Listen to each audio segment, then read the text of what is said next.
আচ্ছা, এখন আমাদের প্রথম থিওরিটা হচ্ছে কি ছিল? মাল্টা থিওরি, তাই না? সো মাল্টা যেই ফল আছে সেই ফলের সাহায্যে আমরা প্রথমটা পারবো। এখন মালটা আমরা দুইটা জিনিস মনে রাখবো। একটা হচ্ছে যে মালটা থেকে জুস বের করতে গেলে, মালটা থেকে আমি যদি জুস বের করতে চাই, মালটা থেকে আমি জুস বের করবো কি করে? ভাগ করে, রাইট? ভাগ। আর যদি গোডাউন থেকে আমি মালটা বের করতে চাই, গোডাউন থেকে আমি যদি মালটা বের করতে চাই তাহলে করবো হচ্ছে গুণ করে করে। তাহলে মালটা থেকে জুস বের করবো হচ্ছে ভাগ করে, আর গোডাউন থেকে মালটা বের করবো হচ্ছে গুণ করে করে। এখন আমাদের যে জিনিসটা জানতে হবে সেটা হচ্ছে এই মালটা বলতে কি বোঝাচ্ছি আর জুস বলতে কি বোঝাচ্ছি। মনে রাখবো, মালটা মানে হচ্ছে আমরা বোঝাচ্ছি হচ্ছে ডেসিমাল। মালটা বলতে আমরা বোঝাচ্ছি কি? ডেসিমাল। আর এই যে জুস বা গোডাউন বলতে বলতেছি অন্যগুলা। জুস বা গোডাউন কোনগুলো আমাদের? জুস বা গোডাউন যেটাই বলি সেটা হচ্ছে অন্যগুলা। অন্যগুলা বলতে কোনগুলো? যদি ডেসিমাল হয় মালটা, অন্যগুলা কে কে থাকে? বাইনারি থাকে, অক্টাল থাকে, হেক্সা ডেসিমাল থাকে, তাই না?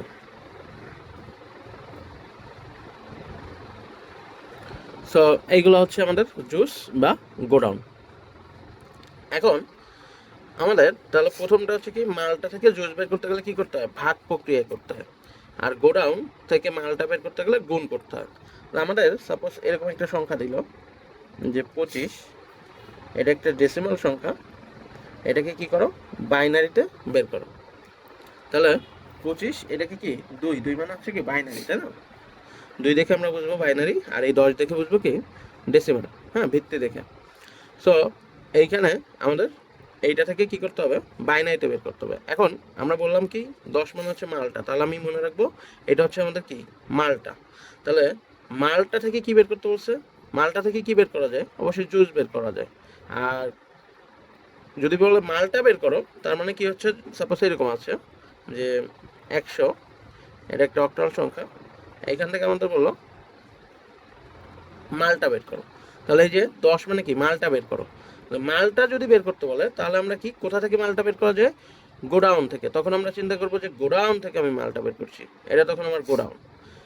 আর যদি মালটা থেকে কিছু বের করতে বলে, তার মানে মালটা থেকে কোনো কিছু বের করতে বলছে, তার মানে কি মনে করবো আমরা যে মালটা থেকে জুস বের করো। তাহলে মালটা থেকে জুস বের করতে গেলে আমাদের প্রক্রিয়াটার নাম কি? ভাগ।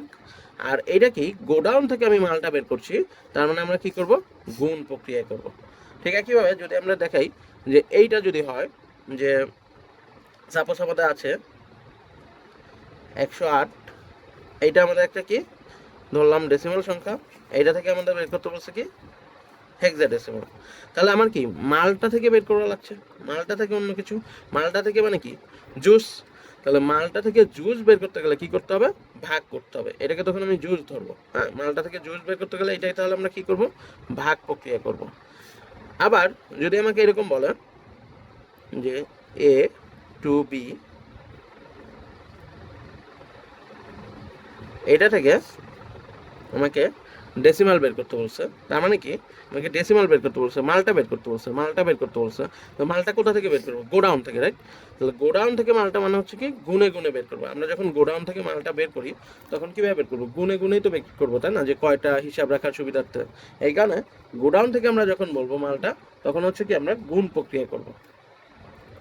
আচ্ছা, এখন আমরা তাহলে ভাগ প্রক্রিয়া এটা বের করবো হচ্ছে কি যে মালটা থেকে আমরা যখন বাইনারি বের করবো তখন ভাগ প্রক্রিয়ায় বের করব। এখন প্রশ্ন হচ্ছে কত দ্বারা ভাগ করব? সেটা হচ্ছে ভাগ বা গুণ যেটাই বলি না কেন, সেইটা আমরা মালটার উপর ডিপেন্ড করবো না। অর্থাৎ ডেসিমালের ভিত্তি কত? 10, কিন্তু এই 10-এর কোনো কাজ নেই। ডেসিমালের ভিত্তি হচ্ছে 10, ডেসিমালের এই 10 ভিত্তি দিয়ে কোনো কাজ করবো না। অন্য যেটা থাকে যেরকম বাইনারি, বাইনারির ক্ষেত্রে ভিত্তি কত? 2, তখন 2 দিয়ে আমাদের ভাগ বা গুণ যেটাই করি না কেন 2 দিয়ে করতে হবে। অক্টালে কত ভিত্তি? কত? 8, তার মানে আমাদের কি করতে হবে? 8 দিয়ে গুণ বা ভাগ করতে হবে। হেক্সাডেসিমালে কত? হেক্সাডেসিমাল হচ্ছে 16, তাহলে আমাদের ওই 16 দিয়ে গুণ বা ভাগ করতে হবে। তাহলে আমাদের এই যে প্রথম প্রশ্ন যেটা আছে যে 25, 10, এটা থেকে 2 বের করতে হবে, তার মানে এটা একটা বাইনারি। তাহলে আমাদের ডেসিমেল থেকে কি বের করবো, ডেসিমেল থেকে বের করতে বলছে, তার মানে ডেসিমেল থেকে জুস বের করবো। জুস বের করা মানে কি ভাগ করা, তাহলে আমাদের ভাগ করে করে করতে হবে। সেই ভাগটা কত, 2 দ্বারা ভাগ করে করে করতে হবে। যেহেতু আমরা বলছি 10 ভিত্তিটা দেখবো না, আমরা অন্য যেটা সেটা দিয়ে দেখবো, 2 দ্বারা ভাগ করে করে দেখবো। ঠিক একইভাবে এইখানে আমাদের কি আছে, অক্টাল, তাই না? অক্টাল সংখ্যা থেকে মালটা বের করো, মালটা বের করো, তার মানে মালটা কোথা থেকে বের করো, মালটা হচ্ছে গোডাউন থেকে গুনে গুনে বের করো, তার মানে এখানে গুণ করতে হবে। এখন প্রশ্ন হচ্ছে কত দ্বারা গুণ করবো, এখানে আমরা ভিত্তি পেয়েছি দুইটা, একটা হচ্ছে 8 আর একটা হচ্ছে 10। আমরা বললাম যে 10টা আমরা ভিত্তি নিব না, তার মানে আমাদের কি করতে হবে, 8 দ্বারা গুণ করে করে করতে হবে। একইভাবে এইখানে তাহলে আমাদের কি আছে, মালটা থেকে কি বের করতে বলছে, হেক্সাডেসিমাল, তার মানে মালটা থেকে অন্য কিছু, মালটা থেকে অন্য কিছু বলতে মালটা থেকে জুস, মালটা থেকে কি বের করো, জুস বের করো, মানে হচ্ছে মালটা থেকে জুস বের করতে গেলে কি মালটাকে কাটতে হবে, মানে মালটা ভাগ করতে হবে। তার মানে এটা কি করবো, আমরা ভাগ প্রক্রিয়া করবো। এখন প্রশ্ন হলো কত দ্বারা ভাগ করবো, উত্তর হলো আমরা কি 10 দ্বারা ভাগ করবো নাকি 16 দ্বারা, উত্তর হবে অবশ্যই 16 দ্বারা ভাগ করতে হবে। একইভাবে এইটা আমরা যদি দেখি, এটা কি আমাদের একটা হেক্সাডেসিমাল সংখ্যা, হেক্সাডেসিমাল সংখ্যা থেকে কি করতে বলছে, মালটা বের করো, তার মানে কি মালটা বের করো, মালটা কোথা থেকে বের করবো, তার মানে গোডাউন থেকে বের করবো, তার মানে আমাদের গুনে গুনে করতে হবে। এখন কত দ্বারা গুণ করব, 16 না 10, অবশ্যই কি 16 দ্বারা গুণ গুণ করে আমরা করব। তো বাকি প্রসিডিউরটা আমরা এখন দেখবো যে কিভাবে আসলে আমরা গুণ বা ভাগটা করতে হয়।